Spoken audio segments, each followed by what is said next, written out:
Hello everyone, welcome to examination classes. हमारी आज की टॉपिक है इनसाइड आवर अर्थ, यानी हमारी पृथ्वी के भीतर। देखिए, जो हमारा अर्थ होता है ये मेनली 3 पार्ट्स का बना हुआ है। सबसे पहला होता है हमारा क्रस्ट। ये क्या है? ये upper most layer of earth. देखिए, अपर मोस्ट लेयर मतलब जो हमारा अर्थ का सरफेस है, जो हमारी पृथ्वी की सतह है, वो किसकी बनी रहती है? वो क्रस्ट की बनी रहती है। क्रस्ट यानी परपटी। और ये हमारी पृथ्वी का सबसे पतला भाग होता है। ये जो है कॉन्टिनेंटल मास यानी महाद्वीपीय संहति में केवल 35 किलोमीटर तक है।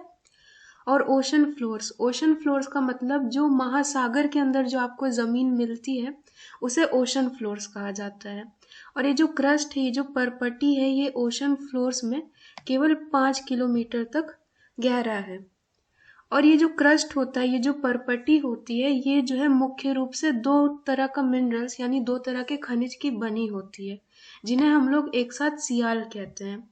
सियाल में सी मतलब सिलिका और एल मतलब एल्यूमिनियम। ये मिनरल कहाँ पाया जाता है? ये मिनरल कॉन्टिनेंटल मास यानी महाद्वीपीय वाली जगहों पर पाया जाता है। अगर हम बात करें ओशनिक क्रस्ट यानी जो महासागर के अंदर जो जमीन है उसकी, तो ये किसकी बनी रहती है? सीमा में सी मतलब सिलिका और मा मतलब मैग्नीशियम। और हमारी परपटी के ठीक नीचे जो है आपको जो है मेंटल मिलेगा, जो 2900 किलोमीटर तक गहरा है। और हमारी पृथ्वी का सबसे अंदर वाला भाग, सबसे इनर मोस्ट लेयर में आपको जो है कोर मिलेगा। ये हमारी पृथ्वी के अंदर में एकदम बीच में जो है लोकेटेड है, जिसका रेडियस है 3500 किलोमीटर। और कोर में जो है आपको मुख्य रूप से 2 तरह के मिनरल्स मिलेंगे, जिन्हें हम लोग एक साथ जो है नीफे कहते हैं। नीफे में नी मतलब निकल और फी मतलब फेरस यानी आयरन। अब हम लोग बात करते हैं रॉक्स की यानी शैल के बारे में। लेकिन उससे पहले आप एक चीज का ध्यान रखिएगा कि ये जो कोर होता है, ये जो है सबसे ज्यादा टेम्परेचर यानी सबसे ज्यादा तापमान और सबसे ज्यादा प्रेशर यानी दाब में पाया जाता है। अब हम बात करते हैं रॉक्स यानी शैल के बारे में। Any natural mass of mineral matter that makes up the earth crust is rock. यानी कोई भी प्राकृतिक खनिज पदार्थ जो हमारी पृथ्वी के परपटी को बनाती है, उसे हम लोग रॉक यानी शैल कहते हैं। और ये जो शैल होते हैं, ये 3 प्रकार के होते हैं। इग्नियस रॉक यानी आग्नेय शैल, जिसे हम लोग प्राथमिक शैल भी कहते हैं। सेडिमेंट्री रॉक्स यानी अवसादी शैल। और मेटामॉर्फिक रॉक यानी कायांतरित शैल। अब हम सबसे पहले बात करेंगे इग्नियस रॉक यानी आग्नेय शैल के बारे में। ये जो आग्नेय शैल होता है, ये अब 2 प्रकार का होता है। सबसे पहला होता है एक्सट्रूसिव इग्नियस रॉक यानी बहिर्भेदी आग्नेय शैल। और इंट्रूसिव इग्नियस रॉक यानी अंतर्भेदी आग्नेय शैल। अब इनके बारे में हम लोग थोड़ा अच्छे से जानने का प्रयास करते हैं। देखिए, when lava cools down on earth surface, मतलब देखिए, आप सबको जो है पता होगा कि ज्वालामुखी यानी वॉल्केनो क्या होता है। उसमें से क्या होता है? उसमें से आग वाली लिक्विड निकलती है। अब क्या होता है, जब मैग्मा जो रहता है, ये जो है बाहर निकल कर जब ये हमारी पृथ्वी की सतह पर, हमारे अर्थ सरफेस पर पहुंच जाता है, तो उसे हम लोग जो है एक्सट्रूसिव इग्नियस रॉक कहते हैं। मतलब देखिए, आप लोग मैग्मा और लावा के बीच में कंफ्यूज मत होइएगा। लावा मतलब जब ज्वालामुखी से जो आग वाली लिक्विड है वो बाहर निकलकर हमारी पृथ्वी की सतह पर पहुंच जाए, तो उसी आग वाली लिक्विड को हम लोग जो है लावा कहते हैं। और जब वही आग वाली लिक्विड हमारी पृथ्वी की सतह पर ना पहुंचकर ज्वालामुखी के अंदर ही रह जाती है, तो उसे हम लोग मैग्मा कहते हैं।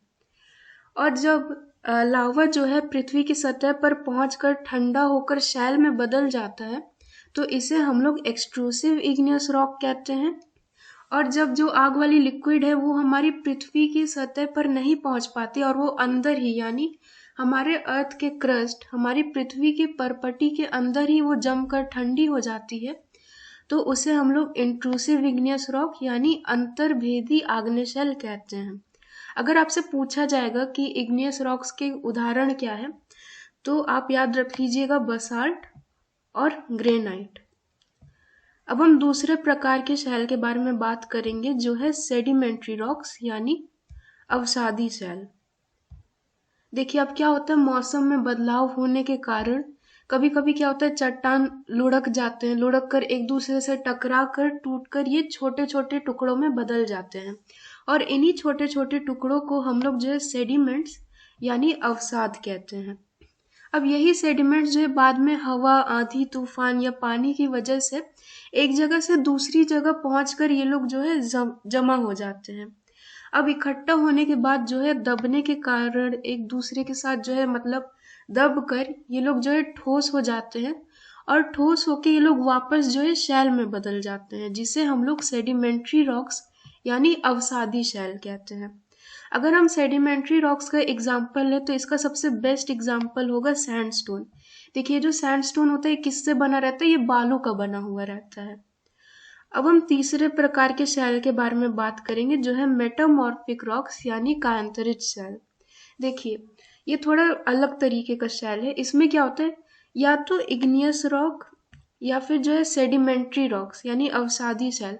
जब इन दोनों पत्थर पे जो है अलग प्रकार का मतलब इन दोनों के पत्थरों पर जब टेम्परेचर यानी तापमान और प्रेशर यानी दाब पर बदलाव आता है, तो ये लोग जो है अपने फिजिकल प्रॉपर्टीज, अपने भौतिक गुणों को जो है इनके अंदर जो है बदलाव आते हैं इनके, यानी मतलब प्रेशर और टेम्परेचर के बदलने के कारण इनके फिजिकल प्रॉपर्टीज, इनके भौतिक गुणों में जो है बदलाव आता है, और ये लोग परिवर्तित होकर जो है किसी दूसरे प्रकार के शैल में बदल जाते हैं, और इसी दूसरे प्रकार के शैल को जो है हम लोग मेटामॉर्फिक यानी कायांतरित शैल कहते हैं। अगर हम इसका उदाहरण लें तो लाइमस्टोन क्या होता है, चूना पत्थर को जो है लाइमस्टोन कहा जाता है। इसमें जो है अगर टेम्परेचर और प्रेशर में चेंजेस आता है तो ये बदल कर क्या बन जाता है, बदल कर मार्बल यानी संगमरमर में बन जाता है। देखिए जो शैल होते हैं ये जो है बहुत ही ज़्यादा यूजफुल, बहुत ही ज़्यादा उपयोगी होते हैं। अगर हम कॉमन चीज़ों की बात करें तो जैसे कि सड़क बनाना, बिल्डिंग्स बनाना, इमारत बनाना, आर्किटेक्चर, ये सब में जो रॉक्स है इनका जो है बहुत यूज होता है। अब हम बात करते हैं रॉक साइकिल यानी शैल चक्र के बारे में। देखिए आपको मतलब एक चीज बता दें, कभी कभी क्या होता है कि कोई पत्थर है वो बदल कर जो है दूसरे तरीके का भी पत्थर बन सकता है, बाद में वही पत्थर बदल के जो है तीसरे तरीके का भी पत्थर जो है बन सकता है। कैसे? फॉर एग्जाम्पल जैसे कि ज्वालामुखी से आग वाली लिक्विड निकल कर क्या है, यही जो लावा है ये बाद में ठंडी होकर शैल में बदल जाती है। फिर क्या हम बोलेंगे इसको हम बोलेंगे इग्नियस रॉक यानी आग्नेय शैल। और बाद में मान लीजिए इग्नियस रॉक मतलब कुछ हुआ, कोई मतलब नेचुरल कैलमिटीज हुई जैसे कि भूकंप आया या ऐसा कुछ, तो क्या हुआ, ये जो इग्नियस रॉक है, जो आग्नेय शैल है, ये टूटकर छोटे छोटे टुकड़ों में बदल गई। छोटे छोटे टुकड़ों में बदल कर ये क्या बन गई, ये सेडिमेंट्स, जिसे हम लोग अवसाद कहते हैं। अब क्या हुआ, आंधी तूफान आया या फिर कहीं पे बाढ़ आया, तो ये जो सेडिमेंट्स है ये क्या हुआ, ये एक जगह से दूसरी जगह जाकर जो है इकट्ठा होकर जम गई, और ये एक दूसरे के साथ जमकर ठोस हो गई। तो ठोस होकर ये जो शैल बनेगी उस शैल को हम लोग सेडिमेंट्री रॉक यानी अवसादी शैल करेंगे। और इसी अवसादी शैल में जब इसके टेम्परेचर में, इसके प्रेशर में बदलाव आता है तो ये अपना फिजिकल प्रॉपर्टी चेंज कर लेता है, ये बदल कर दूसरे प्रकार का शैल बन जाता है, और इसी दूसरे प्रकार के शैल को हम लोग जो है मेटामॉर्फिक रॉक यानी कायांतरित शैल कहेंगे। अब अगर इस पे बहुत ज्यादा टेम्परेचर हुआ तो ये गर्म होके जो है पिघलने लगेगी, तो क्या होता है, ये पिघल के जो है वापस से ये मैग्मा में जो है बदल जाएगी। तो इसी प्रक्रिया को, इसी प्रोसेस को हम लोग जो है रॉक साइकिल यानी शैल चक्र कहते हैं। तो आज के लिए इतना ही।